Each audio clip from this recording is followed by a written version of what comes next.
Amigos, amigas, compañeros, compañeras,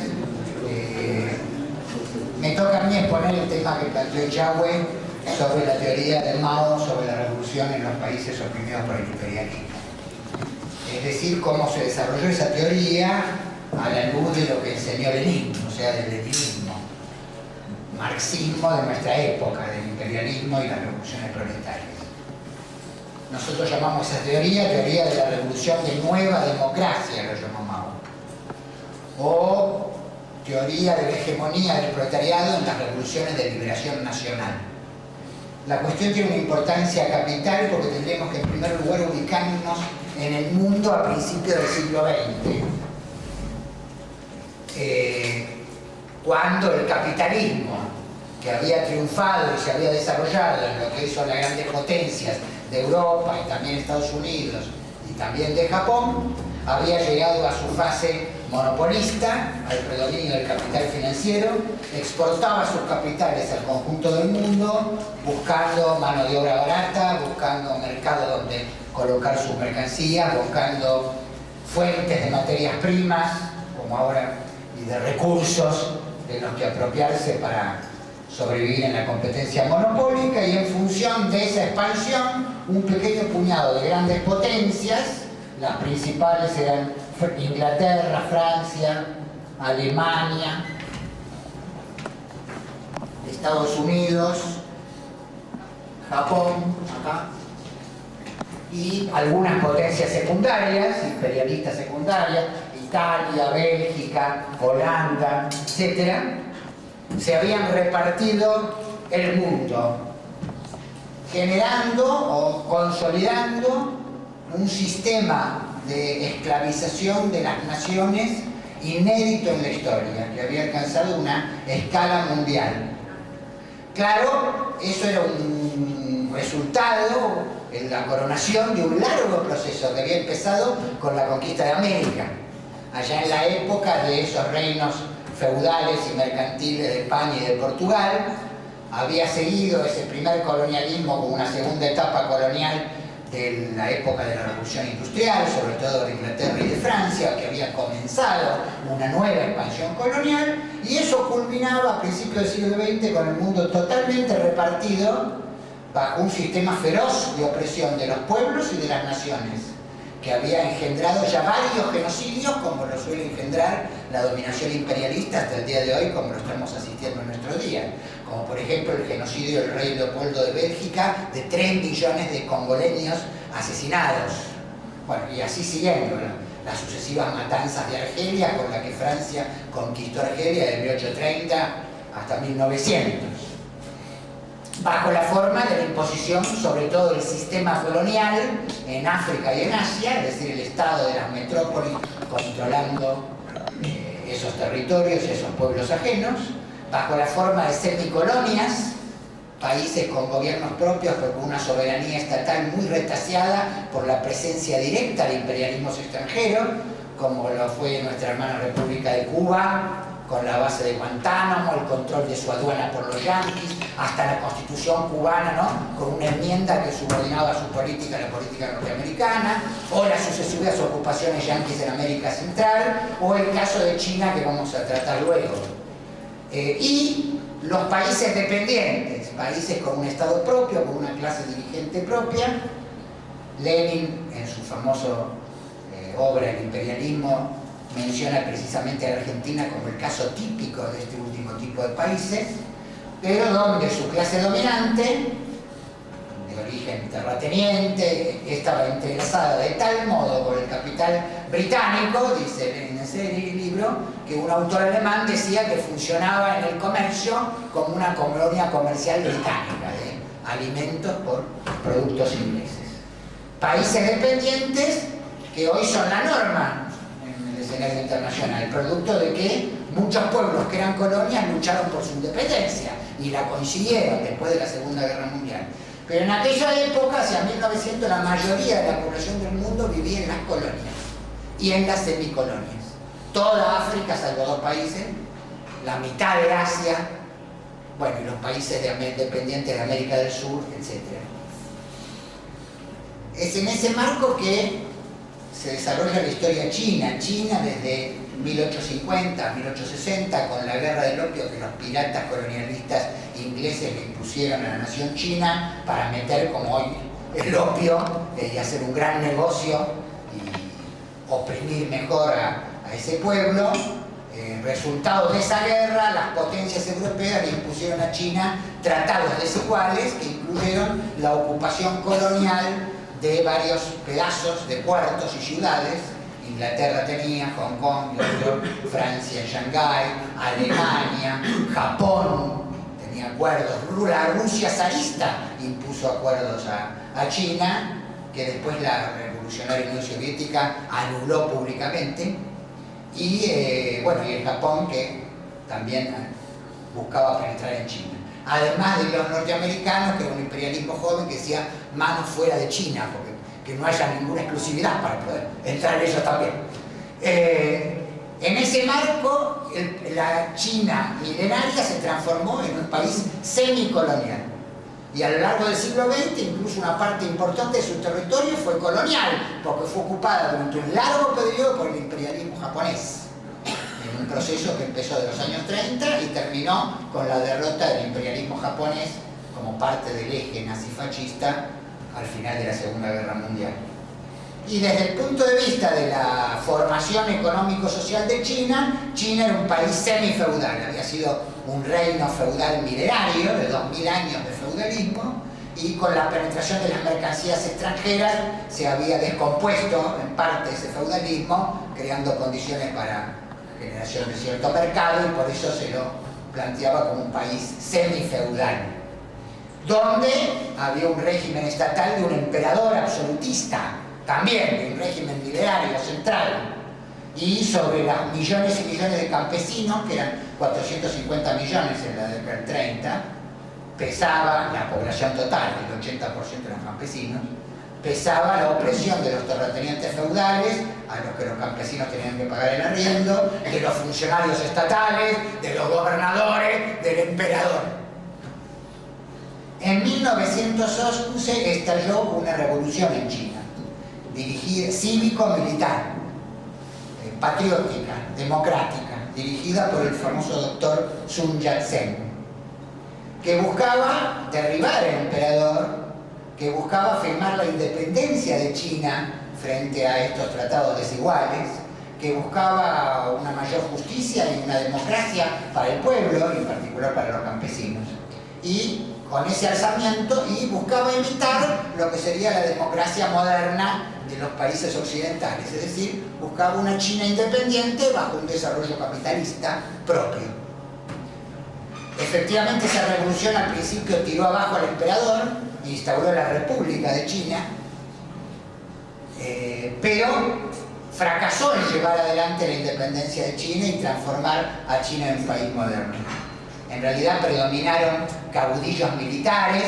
que defendían a la clase dominante terrateniente feudal, y la lucha patriótica y democrática, con este origen inicial en el nacionalismo burgués, el doctor Sun Yat-sen, siguió adelante. En 1920 llegaron a China los ecos de la Revolución Soviética. Salieron a la calle en 20 ciudades 20 millones de personas, jóvenes, estudiantes, intelectuales, obreros, artesanos. Y eso, recuerden que la Unión Soviética, el poder soviético, anuló los convenios imperialistas que la Rusia zarista tenía con China. Y esto fue una cosa inédita en la historia, que una gran potencia hiciera públicos todos esos acuerdos secretos y renunciara a todos los privilegios que los zares habían tenido sobre el sufrido pueblo chino. Todo eso, combinado con la lucha que seguía contra los caudillos militares y contra los acuerdos de Versalles, por los que los imperialistas seguían repartiéndose China, le entregaron una parte a Japón, generó una rebelión juvenil de grandes proporciones. Y en 1921 se fundó el Partido Comunista de China, con los ecos de la Revolución Soviética, y en el marco de este proceso, jóvenes, obreros, artesanos y estudiantes en los puertos, allí donde existía esa clase obrera y llegaron esas noticias, fundaron ese partido que inmediatamente se sumó a la lucha contra los caudillos militares, a la lucha patriótica, y formó con el partido nacionalista que había formado Sun Yat-sen, el Kuomintang, un frente único, participando de él, que incluyó la lucha armada de los ejércitos republicanos contra los caudillos militares del norte. En 1927, el Kuomintang, dirigido por Chiang Kai-shek, traiciona esa lucha, rompe ese frente único, empieza a perseguir a los comunistas y a los kuomintanguistas de izquierda también, y frente a eso hay un levantamiento insurreccional en las ciudades que es aplastado, y los comunistas deben huir al campo y se inicia otra etapa que es la guerra revolucionaria agraria contra los imperialistas, contra los terratenientes y contra el sector de la gran burguesía que se había coludido con los terratenientes y los imperialistas, y con Chiang Kai-shek llevaba adelante campañas anticomunistas de exterminio. Los comunistas se unieron a los campesinos y generaron bases agrarias para resistir eso, y generaron un nuevo camino, uniéndose con los campesinos en una larga guerra de guerrillas y de bases donde hacían la reforma agraria para mantener las zonas liberadas. Pero hacia 1931-32 empezó a avanzar la invasión japonesa, y en ese marco y de las campañas de exterminio del gobierno del Kuomintang, el Partido Comunista, y al impulso de Mao Zedong, inicia la larga marcha para ir al norte. ¿Para qué? Para combatir al Japón, porque los comunistas plantearon que la contradicción principal había cambiado y que nada podía hacerse sin combatir esa invasión del imperialismo japonés contra la nación china. Y dieron el ejemplo a todo el pueblo chino de hacer los 10.000 li hasta llegar al norte, porque en el norte estaban los japoneses, por lo tanto había que luchar ahí. Y dieron el ejemplo de que fueron la fuerza social y política más patriótica y que podía garantizar la soberanía de China frente a la agresión japonesa. Todo eso se mezcló con la Segunda Guerra Mundial, los japoneses fueron derrotados y a partir de ahí la lucha siguió, porque el gobierno nacionalista de Chiang Kai-shek, del Kuomintang, convertido en una dictadura de una burguesía burocrática proimperialista, pro-occidental, pro-yanqui, etc., desconocía acuerdos en la lucha que se habían hecho en la lucha antijaponesa, y por lo tanto el pueblo chino, con la dirección del Partido Comunista y ese gran frente único con base en los campesinos y ese ejército campesino, siguió la guerra civil revolucionaria hasta que en el año 49 triunfó esa gigantesca revolución. Fue un cambio enorme en la historia del mundo hasta el día de hoy. China era considerado el enfermo de Asia.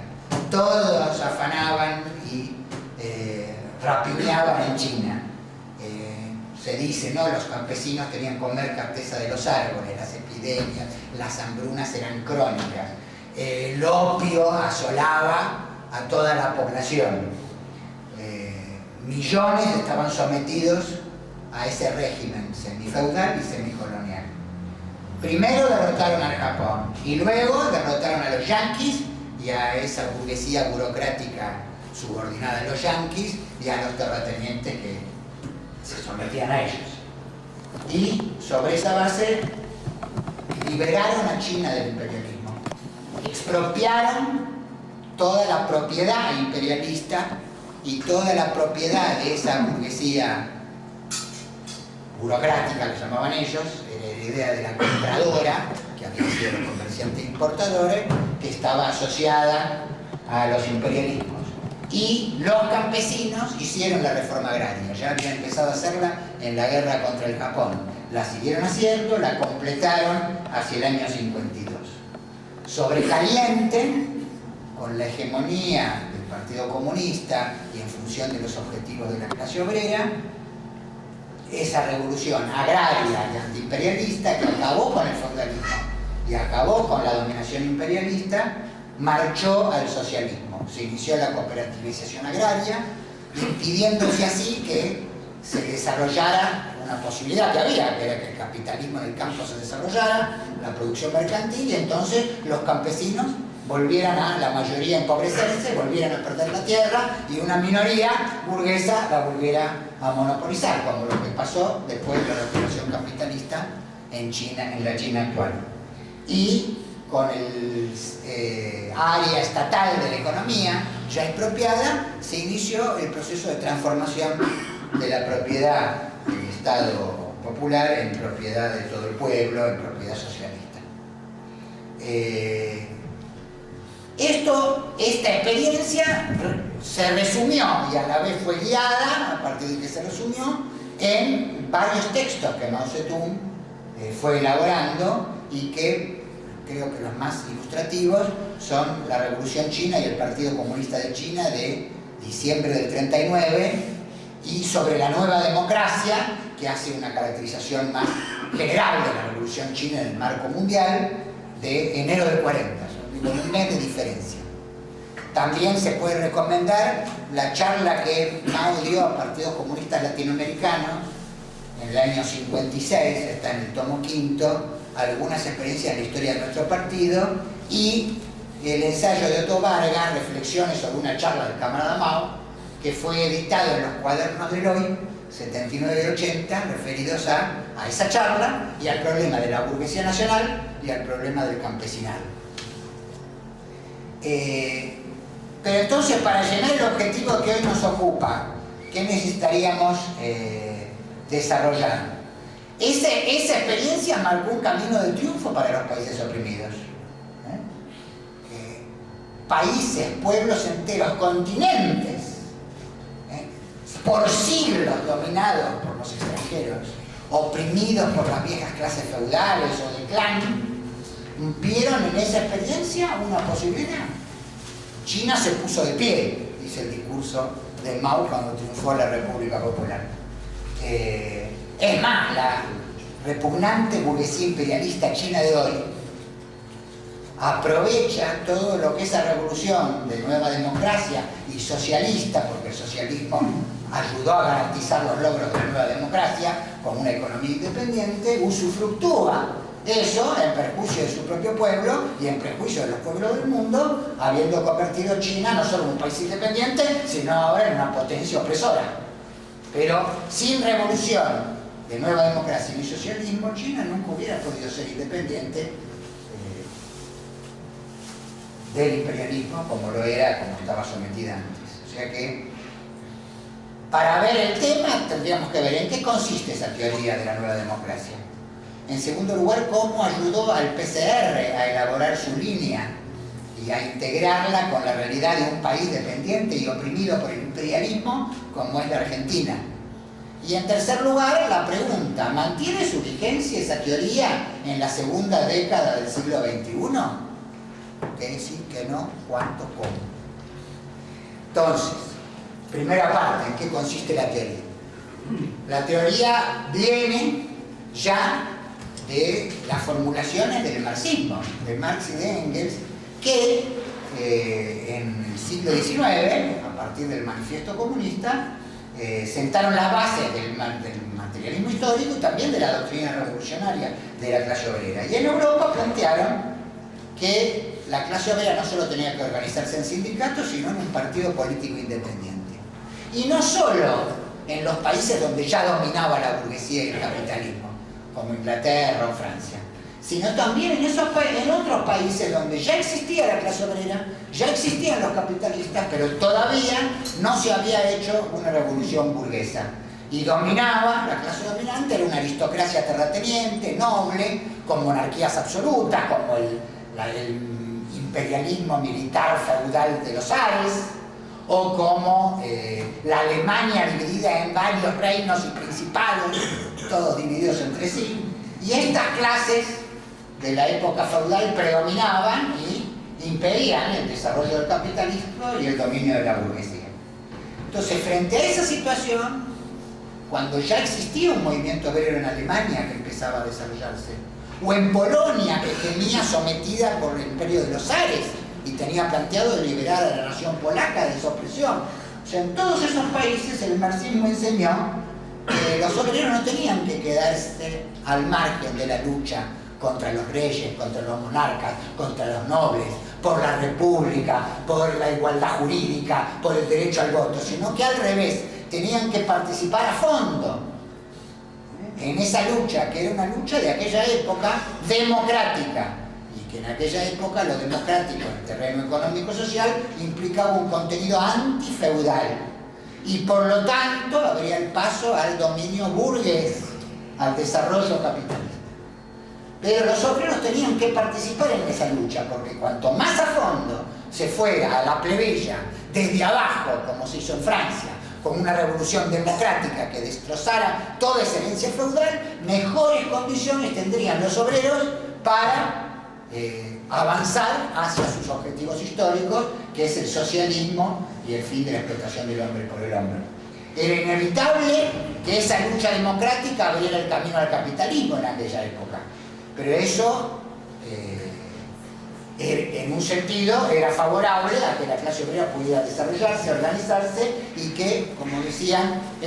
la revolución burguesa se convirtiera en el prólogo de la revolución socialista. O sea que la historia de esta teoría, que es la de la revolución ininterrumpida y por etapas, empieza en el siglo XIX con el marxismo. Claro que en aquella época esa revolución democrática inevitablemente iban a poner en el poder a la burguesía. Pero aún así, en Alemania, por ejemplo, la burguesía, en vez de llevar adelante una revolución desde abajo, traicionó a los campesinos y acordó con los terratenientes, tratando de evitar que haya una revolución desde abajo. Y el viejo Engels dijo: la esperanza de los obreros alemanes está en unirse y reeditar una guerra de los campesinos para remover desde abajo todo ese viejo régimen que la propia burguesía, ya dominante, conservó con el Segundo Reich, el Kaiser, los nobles prusianos, etc. Muy bien. Al mismo tiempo, esta historia de estas formulaciones muy importantes para esos países de Europa Oriental, donde no ha habido revolución como en Francia, como la Revolución Francesa de 1789, pasó a tener una importancia enorme, mayúscula, proyecciones nunca pensadas en el siglo XX, porque las cosas cambiaron y hubo un cambio de época a nivel mundial. La burguesía, ya dominante en los principales países capitalistas, pasó a ser la clase, esa burguesía imperialista pasó a ser la clase dominante a escala mundial, dominando el conjunto del mundo.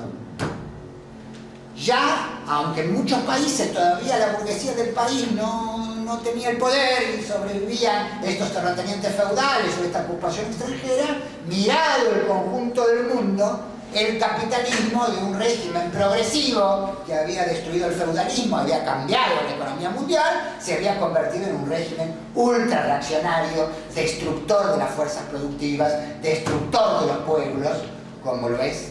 cada vez más hasta el día de hoy. Y, como dijo Lenin, la reacción en toda la línea era el capitalismo imperialista,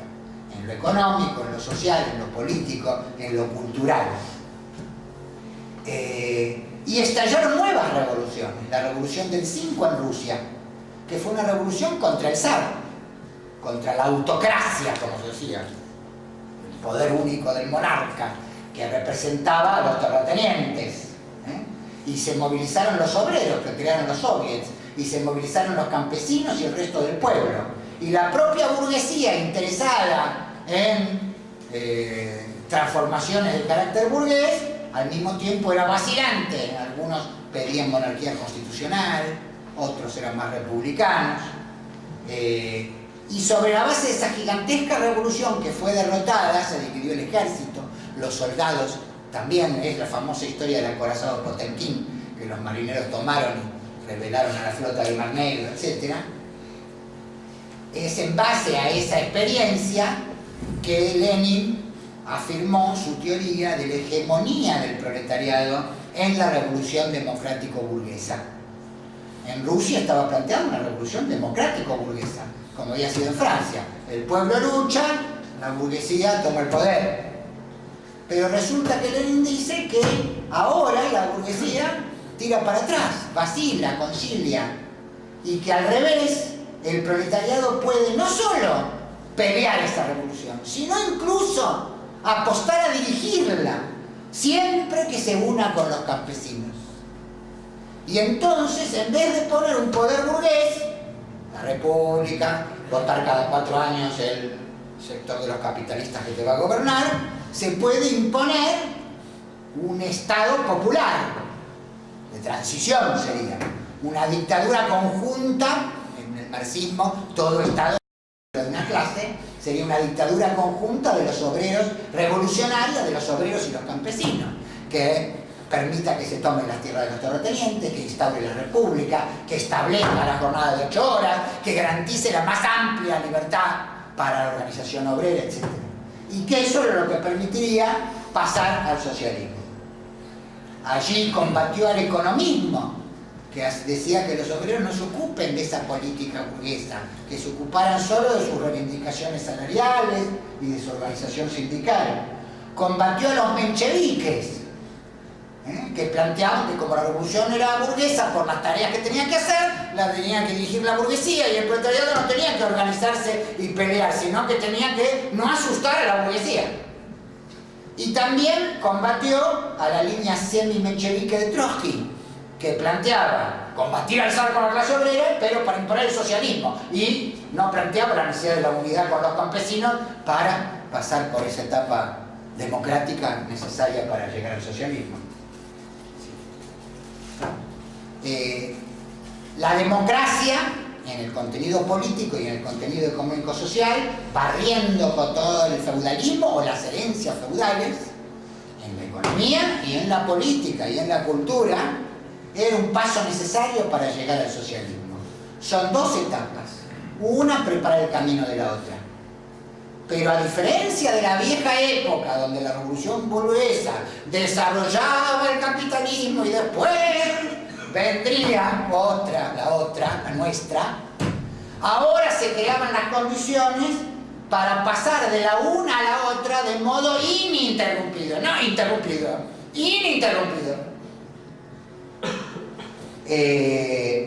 Y no había una muralla china entre una y la otra, aunque cada una tenía objetivos y un carácter distinto. Y no se podía llegar al socialismo sin pasar por esa revolución democrática, y la clase obrera tenía que encabezarla. Y así fue. Así triunfó la Revolución Rusa. En febrero del 17, las masas de las ciudades, de los obreros, de los soldados, tiraron abajo el zar. Surgió un gobierno burgués y surgieron los soviets de obreros, de soldados y también en parte de campesinos. Se instauró la república, y durante un periodo fue la más libre de todo el mundo civilizado, como decían los folletos de aquella época, porque era un mundo en guerra, era la Primera Guerra Mundial. Imagínense la falta de libertad que hay en una guerra, en Francia, en Inglaterra, en cualquiera de esos países civilizados. Pero la República Rusa, aún esa burguesa, hasta que la burguesía reprimió en julio, fue la más libre para organizar, tanto que los obreros estaban armados, disponían, requisaban los almacenes, ejercían un poder local en los soviets. Pero se subordinaban al gobierno burgués. Y ese gobierno burgués, que heredó la república, no dio la tierra a los campesinos, no dio la paz y retiró a Rusia de la guerra imperialista de saqueo, no garantizó el pan para las grandes masas. Paz, pan y tierra era la consigna que hacía mover a las grandes masas en una situación desesperante. ¿Y por qué no lo hizo? Porque era ya una gran burguesía comprometida a fondo con el capital imperialista inglés, francés, ella misma opresora de otros pueblos, porque el Imperio Ruso no era un país oprimido, era un país con elementos semifeudales poderosos, pero que oprimía a otras naciones. Era una cárcel de pueblos, la del propio Imperio Ruso. Y así, de febrero se pasó a octubre, y Lenin dijo: ahora hace falta desalojar a la burguesía del poder. No desarrollar el capitalismo hasta que llegue la hora, sino sobre la base de una nueva relación de fuerzas, los obreros, si se unían con los campesinos, si los campesinos tomaban la tierra, podían desalojar a la propia burguesía e hacer la revolución socialista. Y así fue la Revolución de Octubre, que inició una larga guerra revolucionaria, para poder mantenerse y sobrevivir, y que durante mucho tiempo, especialmente en el campo, siguió haciendo tareas democráticas, pero ya con el poder socialista, porque no hubo otra. Así se llegó en Rusia. Ahora bien, esta teoría de la hegemonía del proletariado en la Revolución Democrática adquirió una importancia gigantesca en el siglo XX, no solo por los países donde había semifeudalismo, dominación terrateniente, sino porque la inmensa mayoría de la humanidad vivía en pueblos, en naciones, toda Asia, toda África, toda América Latina, una parte de Europa Central, oprimida por los imperialismos. Y por lo tanto, esa opresión de naciones y pueblos generaba la necesidad de la liberación nacional, de grandes movimientos compuestos de distintas clases sociales, pero que eran oprimidos por esos imperialismos. De un modo directo, con la dominación colonial, o de un modo indirecto, a través de la asociación subordinada, como en la Argentina, de la oligarquía terrateniente y del grupo de gran burguesía intermediaria, ya en 1910, como era. Por lo tanto, incluso para acabar con la opresión terrateniente y obtener la tierra a los campesinos, hacía falta acabar con el imperialismo extranjero. Pero este imperialismo extranjero, estos dominadores extranjeros, ya no eran viejos imperios feudales, mercantiles de la época de España, eran la fortaleza del capitalismo mundial, la burguesía imperialista internacional.